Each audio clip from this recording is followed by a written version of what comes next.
Welcome to the podcast of MotorWeek, television's original automotive magazine. MotorWeek is made possible by Cars.com. Here's your MotorWeek podcast host, John Davis. Hello and welcome to MotorWeek podcast number 23. Thanks for joining us. Today in the studio, I'm joined by our road test producer, Brian Robinson. Hello. Our writer, Shamit Choksi. Hey, John. And associate producer, Ben Davis. Hello. And coming up on this podcast, we'll have our lightning round and our MotorWeek mailbag. But first, we're going to take a look at two upcoming tests on MotorWeek. First, it's become very hip to be square in the automotive industry. Everybody knows that the Scion XB tapped into a market that no one knew was there for an affordable, boxy, subcompact or compact car that became really kind of a cool badge of honor among a lot of the younger buyers. And now we've been joined by two other vehicles, the Kia Soul and also the odd-looking Nissan Cube, which has been on sale in Japan for quite a while. So what we now have is sort of like the battle of the Cubics for not only younger buyers, but I think people looking for small cars that get good fuel economy but are still very spacious on the inside. So on MotorWeek, we have put the Cube, the Soul, and the Scion XB up against each other.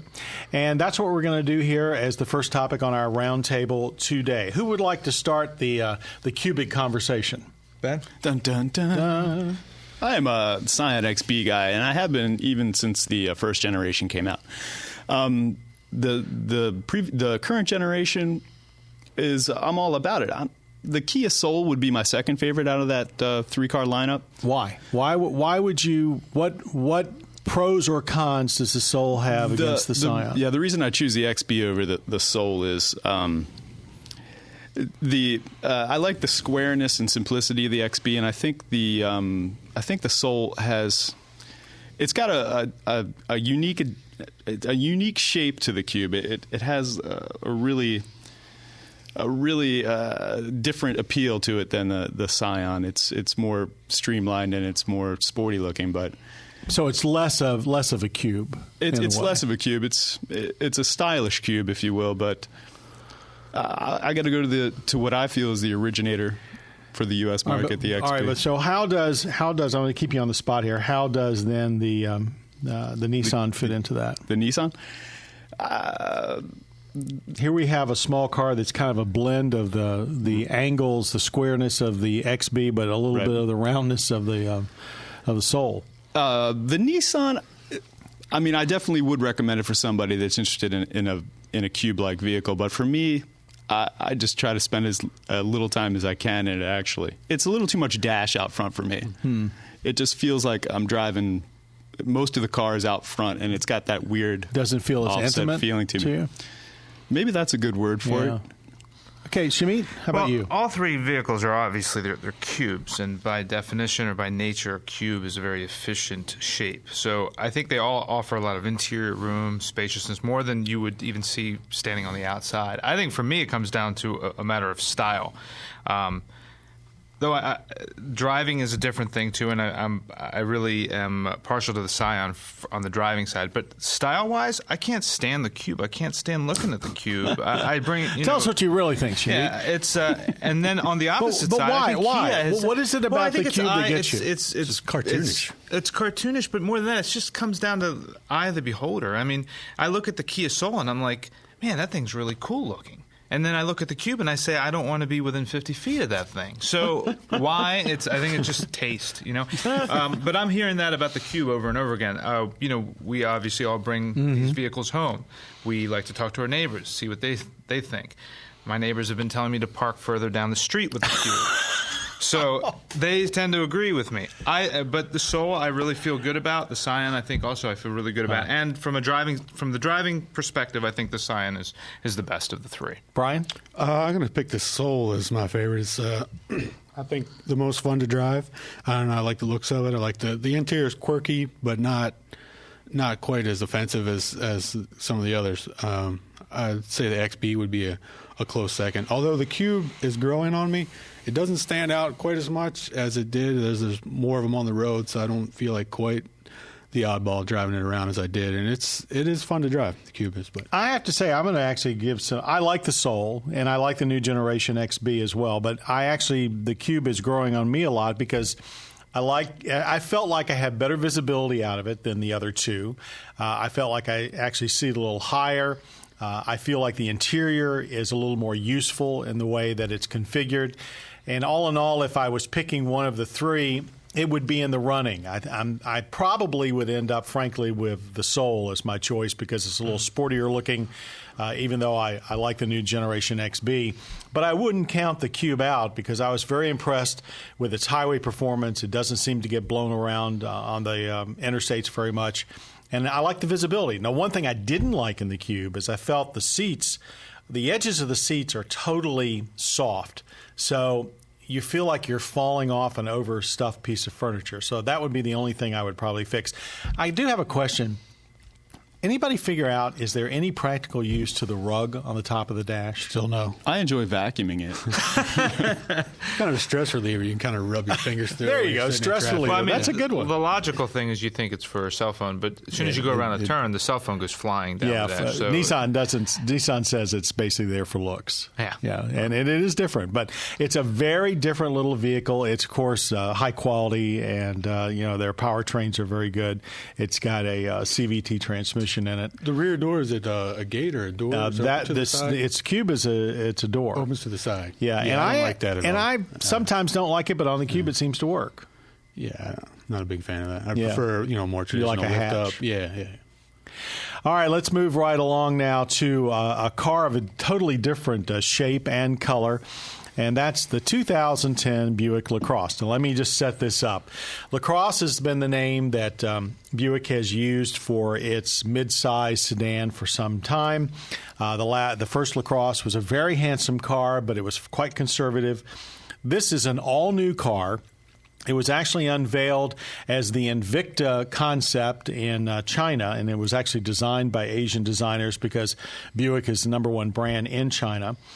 This is a totally different car. It is a front and all-wheel drive V6 powered car. It is quite striking in its appearance, very different interior for Buick, very different all the way around from recent Buicks, I think, except it probably now is being seen as a partner to the Enclave, which has been their very successful crossover utility. With that setup, comments about the 2010 Buick LaCrosse. Who wants to start? Ben, you're the least likely Buick buyer. Why don't you start? That could have been true at one point, but actually, I'm definitely a Buick buyer now. Let me preface by saying it's an exciting time for American cars in general, and this Buick is no exception. It's stunning from the outside.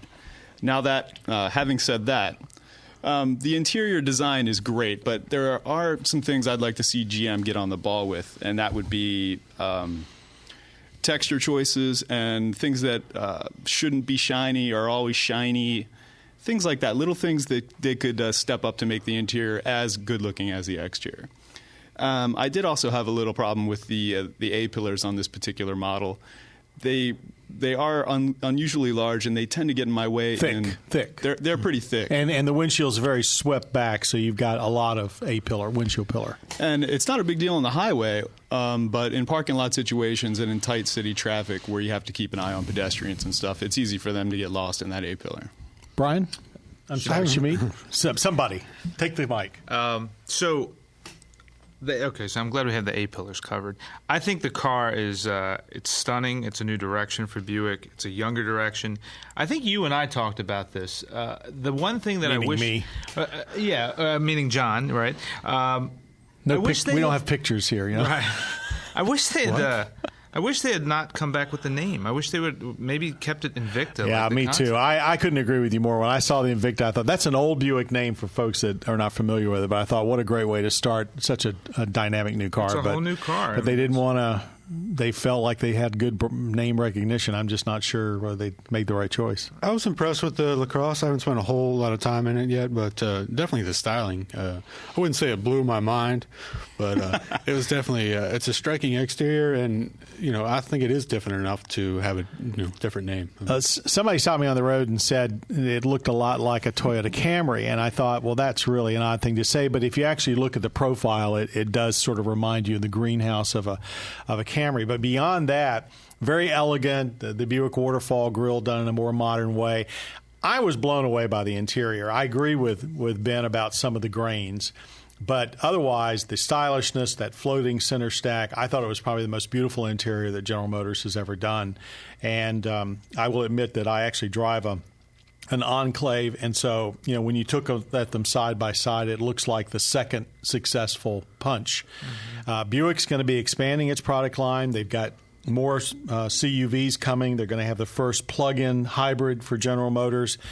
So they're in the process of redoing their showroom, and I think the LaCrosse is going to be their biggest car. So this was like a larger than normal midsize car, but it's going to be their new.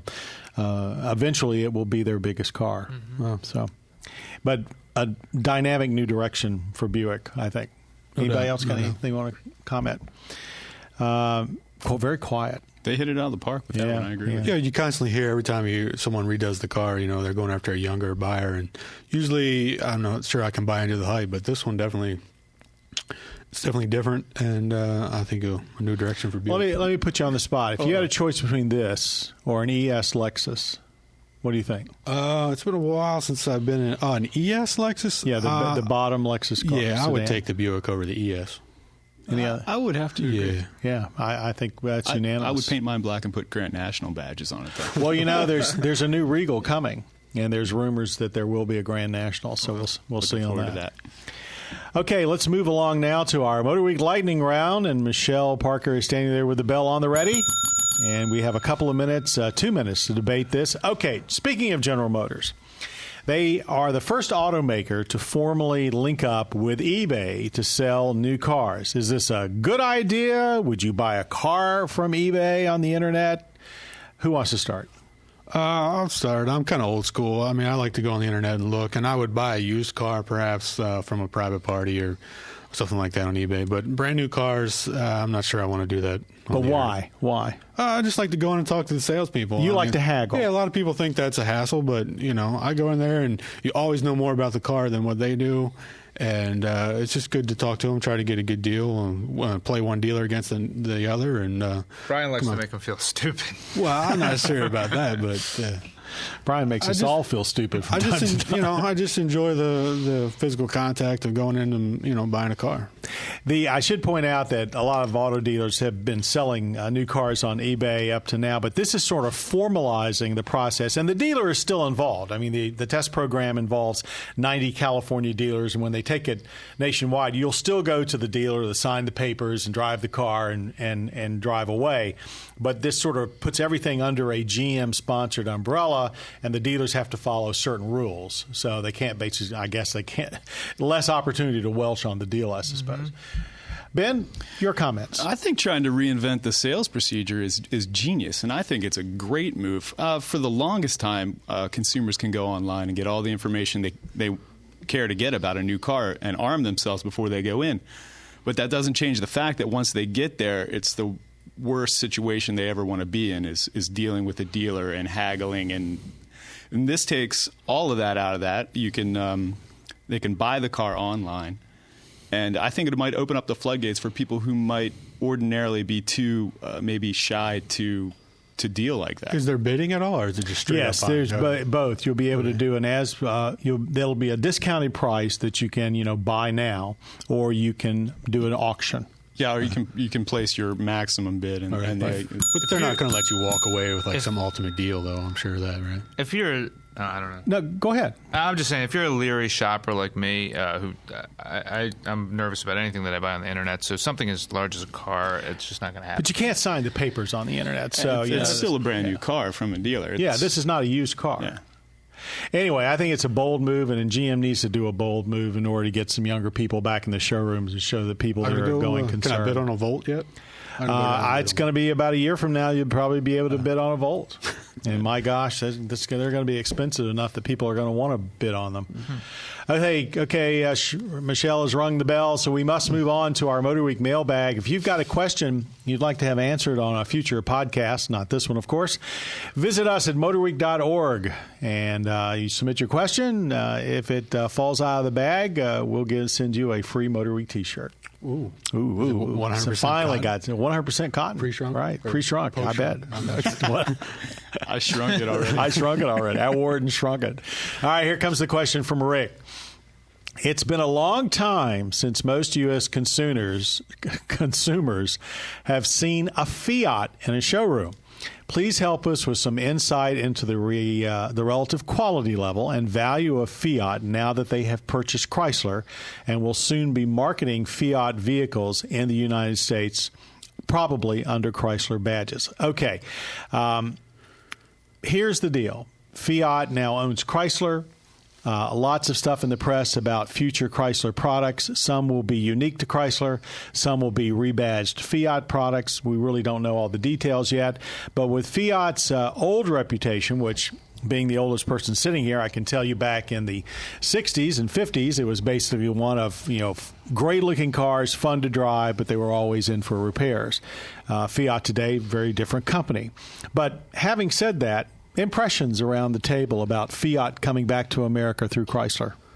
Can I buy one on eBay? Probably will be able to.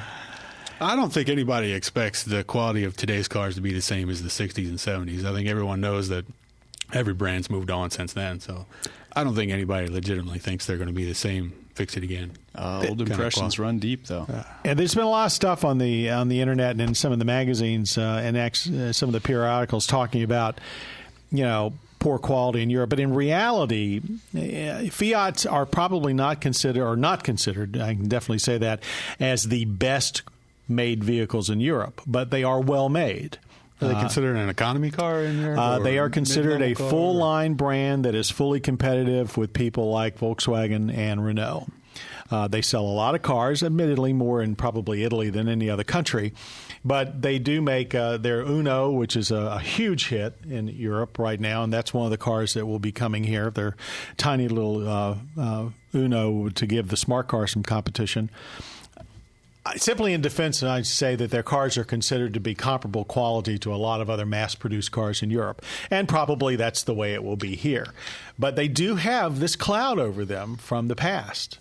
Well, also, they're a huge parent company that owns all these exotic Italian companies. They own Ferrari, they own Alfa Romeo. So you would think that that would also change as Fiat moves into American consciousness. People make those connections and draw. I mean, our first show for season 29 is we're covering an Alfa, the 8C Competizione, and that is a Fiat, and that's going to blow everybody's minds when they see that again for me. Yeah, he did pretty well with that. Yeah, I practiced my Italian at home in front of a mirror.